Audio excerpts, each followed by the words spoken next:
ბოლოს როდის იყო გამოკითხვაზე? ზუსტი თარიღი არ მახსოვს, მაგრამ თუ არ ვცდები, რამდენიმე კვირის წინ იყო ჩვენთან ინსპექციაში გამოკითხვაზე.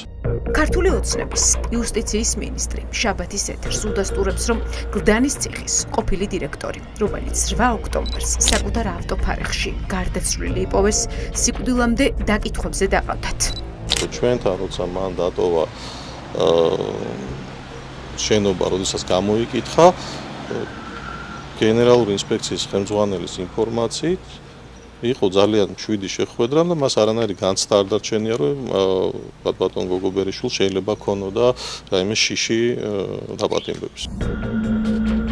დავით გოგობერიშვილმა თანამდებობა გიორგი ბაჩიაშვილის საკანში მომხდარი ძალადობის შემდეგ დატოვა. იუსტიციის სამინისტრომ ეს ამბავი 21 აგვისტოს გავრცელა. სავარაუდოდ გოგობერიშვილი დაკითხვაზე სწორედ პოსტიდან წასვლის შემდეგ მიიყვანეს.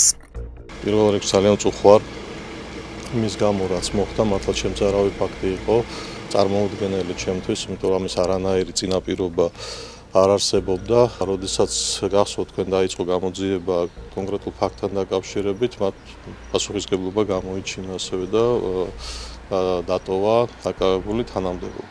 მან დაწერა განცხადება გადადგომის თაობაზე და არსადმე არ გამიშვია და არ ვიცი სად იყო დასაქმებული ამ პერიოდში. და იყო თუ არა დასაქმებული. ვერ გეტყვით, მე არ მაქვს ამის თაობაზე ინფორმაცია, ვიცი რომ გადადგა, სავარაუდოდ ალბათ რაღაც სამსახურის ზებნაში იქნებოდა. ოფიციალური ვერსიით, გლდანის ციხის ყოფილმა უფროსმა თავი წყალტუბოს ქუჩაზე, აი ამ ავტოფარეხში მოიკლა.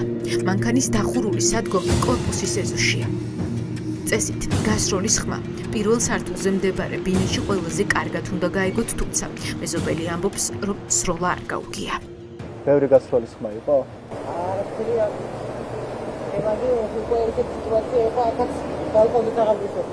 ანუ თქვენც გაიგეთ გასროლის ხმა, ხო? მარტო იყო შიგნით?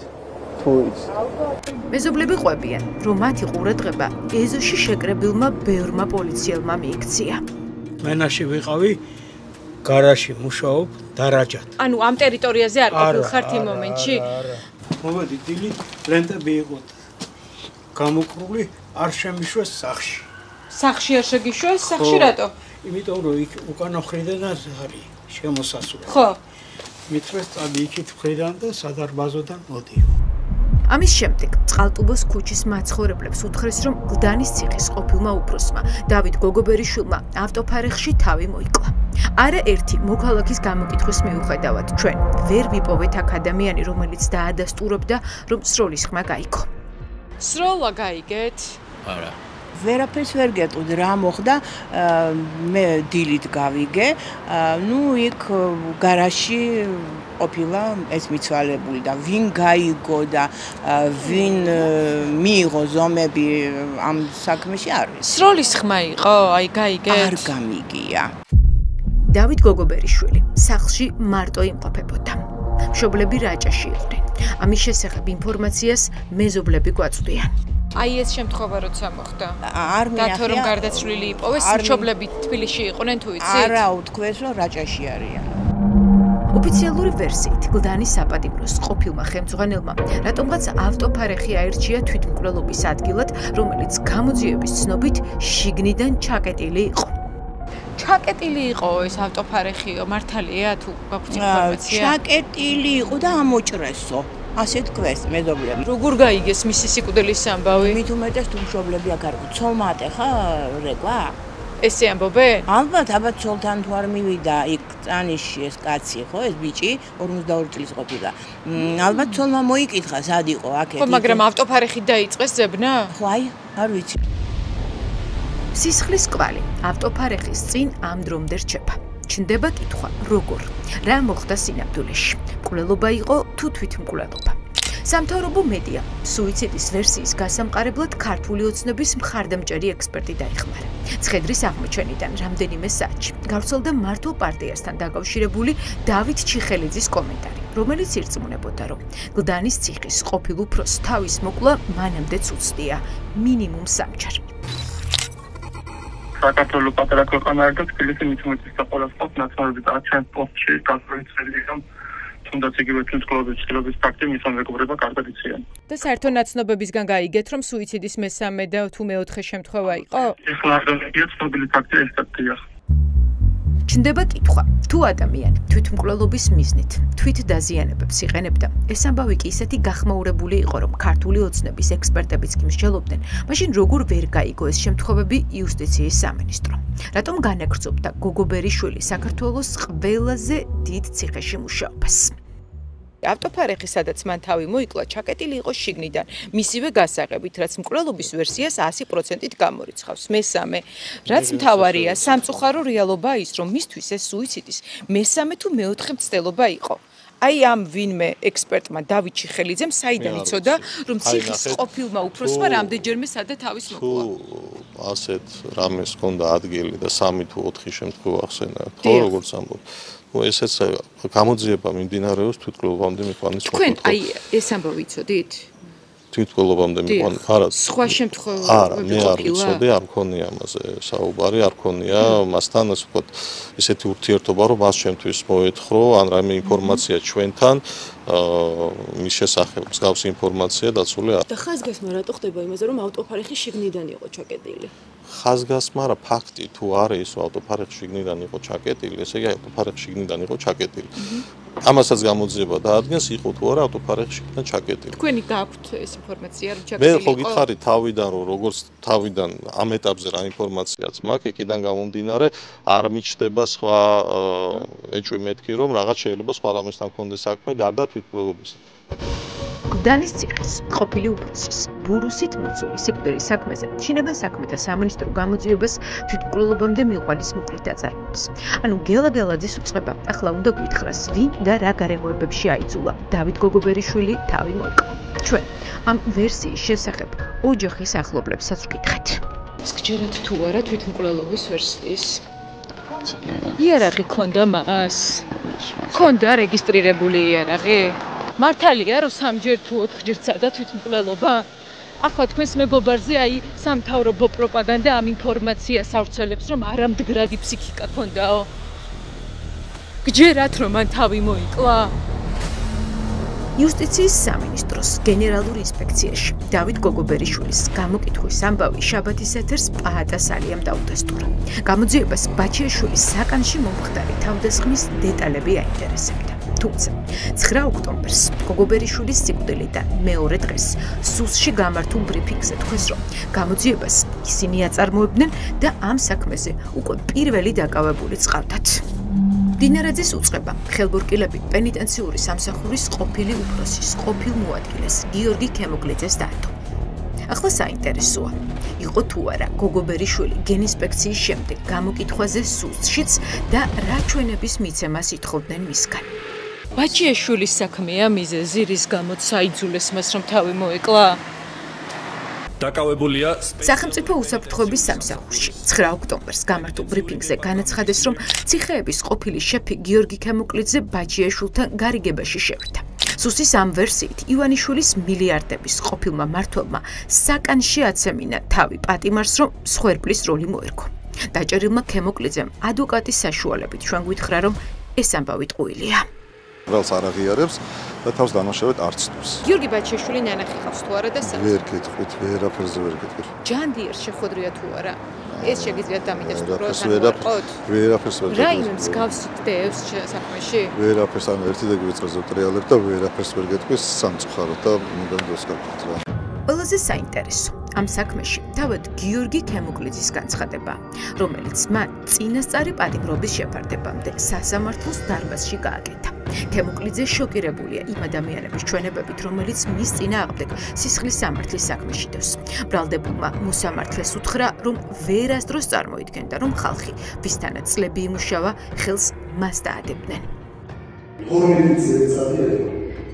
აი ამდენი ხანი ურთიერთობების შემდეგ ერთი სიტყვის მომერდებოდა ამორიცხოს და არას ამ ქალბატონთა 20 წელიწადია მოსწონდა რაც იწავით ვერ ინფორმაცია გამაჩნია მოწმებდეს მე ვიტყვი ეს შეფასება რაღაც ეს ინფორმაცია თან არ მოსის რასწეველი მომენტი რომელიც ეკავდა მაშინ დამოკიდებულა ეხლა მაგრამ პირ სიხრისობა უფრო მეტი და არგუმენტს ჩნდება კითხვა, ხომ არ აიძულებდნენ გლდანის ციხის ყოფილ უფროსსაც ჩვენება მისი ყოფილი შეფის წინააღმდეგ მიეცა და ეთქვა, რომ გიორგი ბაჩიაშვილმა თავად დაუკვეთა ცემა და შემდეგ კვალის წაშლის მიზნით, როგორც სუსი ამტკიცებს, კადრები წაეშალა. რა мотивация უნდა ქონოდა, რომ ბაჩიაშვილს დახმარებოდა? რა გაიგეთ დღევანდელი პროცესიდან? რა შთაბეჭდილება გაქვთ? შეკერილია ეს საქმე მის წინააღმდეგ? არ ვიცი. აპირებს რომ ითანებს რომლოს გამოძიებასთან? არ ვიცით. სად არის სიმართლე? სუსი ამტკიცებს, რომ პატიმარმა გიორგი ბაჩიაშვილმა ცემა თავად დაუკვეთა და თან გიორგი ქემოკლიძეს ციხის სათვალთვალო კამერების ჩანაწერებიც კი წააშლევინა. თუ სუსის ვერსიას გავყვებით, ივანიშვილის პირად ტყვეს ძალადობა მსხვერპლის როლის მოსარგებად ჭირდებოდა, რომ შემდეგ ეს თავდასხმა ევროსასამართლოში ოლიგარქის წინააღმდეგ გამოიყენებინა. თუ ეს ასე იყო, მაშინ რატომ წააშლევინებდა თავად მტკიცებულებას, კადრებს გიორგი ბაჩიაშვილი, გიორგი ქემოკლიძეს? გარკვეული ვიდეოები არსებობს. გარკვეული არა, ჩხუბის ვიდეო საკანში, ისედაც ხო ვიცით რა აკონტროლებდით ბატონ გიორგის და ეხლა მაინც და მაინც იმ მომენტში შეიძლება გიორგი ბაჩიაშვილს კამერებში და იმაში რა ქვია, საკნებში დამაგრებული არის ვიდეო მეთაურობა და მიმდინარეობს. ზუსტად მაგიტო გეკითხები. გავერკვევი და ხა ჯერ არ გარკვეულ ხართ ერთი კვირა გავიდა ბატონ პაატა. ეს ინტერვიუ პაატა სალიამ შაბათის ეთერს ბაჩიაშვილზე თავდასხმიდან მალევე მისცა. ის აქ ამბობს, რომ ვიდეოები არსებობს. 9 ოქტომბერს კი დილით ვიდრე სუსი იტყოდა, რომ ბაჩიაშვილთან შეთანხმებით ციხეების ყოფილი უფროსის ყოფილმა მოადგილემ გიორგი ქემოკლიძემ კადრები წაშალა, სალია გვარწმუნებდა, რომ სათვალთვალო კამერის ჩანაწერები არსებობდა. შეუძლებელია, რომ უცნების მინისტრს, რომელიც ციხეებს აკონტროლებს, ვიდეოების წაშლის ამბავი არ სცოდნოდა. კამერების ჩანაწერები სად არის აბა ბატონო? ამასაც გამოძიება და თქვენ რატო გონია გამოძიებას რატო ვატარებთ? იმიტომ რომ გამოვიკვლიოთ ყველა გარემოება, ხო? და რომ გვეჩვენოთ ეს კამერის ჩანაწერი შეიძლება. რატო უნდა გაჩვენოთ, სანამ გამოძიება არ დასრულდება? აი ამით ხსენით. გამოძიება არის სამართლებრივი პროცედურა, ხო? ჩიკვაიძის კადრები გაასაჯაროვეთ? ჩიკვაიძის კადრები, ჩიკვაიძის შემთხვევა სულ სხვა შემთხვევა არის. და ბაჩიაშვილის ცემის კადრებს რატო არ გვეჩვენოთ? ჩიკვაიძემ თვითონ მოითხოვა გაასაჯაროოთ, ჩემი კადრებია. და გიორგი ბაჩიაშვილიც ითხოვს ამას, ბატონო პაატა. გიორგი ბაჩიაშვილი რო ითხოვს საქმეზე გამოძიება დასრულებული არა, იქ არ მიმდინარეობს არანაირი გამოძიება და აქ მიმდინარეობს სისხლის სამართლის საქმეზე გამოძიება. შესაბამისად არ შეიძლება რაღაც მტკიცებულებების იმაზე ადრე ასე ვთქვათ, საჯაროდ გამოტანა, ვიდრე ამას უშვებს კანონმდებლობა, ხო? მოვა ამის დროც. როდის დასრულდება გამოძიება? როცა დასრულდება, გაგაგები. თაროზია შემოდები. არ არის თაროზე შეროდ. ხანი რატომ დაჭირდა? აქ ჩნდება კითხვა. ციხის საკანში ბაჩიაშვილზე თავდასხმის ამსახველი კადრების წაშლა ხომ არ შედიოდა თავად ივანიშვილის ინტერესებში და ლეგენდა ბაჩიაშვილის და ციხის უფროსის გარიგების შესახებ ხომ არ მოიგონეს იმისთვის, რომ გამქრალი ჩანაწერების ამბავი გაემართლებინათ. ბაჩიაშვილის საქმეზე რა გაარკვიეთ? იყო პატიმარსა და ციხის უფროს შორის, ციხის მაშინდელ უფროს შორის რაიმე შეთანხმება? ერთად მოქმედებდნენ ისინი? საქმეში არსებობს როგორც ბაჩიაშვილის გამოკითხვა, ასევე ციხის ხელმძღვანელის გამოკითხვა, ჯერჯერობით საბოლოო დასკვნები გაკეთებული არ არის ამასთან დაკავშირებით. გამოძიება რომ დასრულდება, ამ საკითხსაც დიდი ალბათობით მოიცავს და იქნება ამაზეც საუბარი. ბატონო პაატა, თქვენ გჯერათ, რომ ციხის უფროსმა მარტო გადაწყვიტა, რომ ბაჩიაშვილის საკანში სხვა პატიმარი სხვა ციხიდან შეეყვანა? იცით რა, ძალიან ხშირ შემთხვევაში პატიმრები თვითონ ითხოვენ, რომ მარტო არ იყვნენ საკანში. ანუ გიორგი ბაჩიაშვილი მოითხოვა? მე არ გამოძიების ეტაპზეა ესეც, მოითხოვა თუ არ მოითხოვა. და რატო გეცინებათ? არ შეიძლება საკანში ადამიანი რა არის უცნაური, რომ ადამიანს მარტო ყოფნა არ უნდა საკანში და უნდა ყავდეს თანამოსაკლე, რომელსაც შეიძლება საუბარი, ეგ არის უცნაური? გიორგი ბაჩიაშვილის სიცოცხლე დაცულია? გიორგი ბაჩიაშვილი არ არის განსაკუთრებული პატიმარი, ხო? გიორგი ბაჩიაშვილი ისეთივე პატიმარია, როგორც სხვა დანარჩენი პატიმარი არის პენტენსიურ დაწესებულებებში, ხო? მას ივანიშვილის პირადი ტყვეა. ეგ თქვენი მოსაზრებაა, ხო? როგორ შეიძლება მე ხო რომელიმე პატიმარს ვთქვა, რომ ეს უკეთესი პატიმარია, უარესი ვიღაცის ტყვია. ივანიშვილის ტყვიაო თქვენ ამბობთ ამას, მე არ ვამბობ ამას, ხო? ივანიშვილის ტყვია პოლიტპატიმარია, რომელსაც ჩემი აზრით უფრო მეტი დაცვა ჭირდება ციხეში დღეს. ჩვენი აზრები განსხვავდება, ყველა პატიმრის დაცვაზე ვზრუნავთ ერთნაირად. ანუ გიორგი ბაჩიაშვილს რომ რამე დაემართოს ციხეში, ციხის საკანში, ვინ აგებს პასუხს? პენიტენციური დაწესებულება აგებს? რა თქმა უნდა.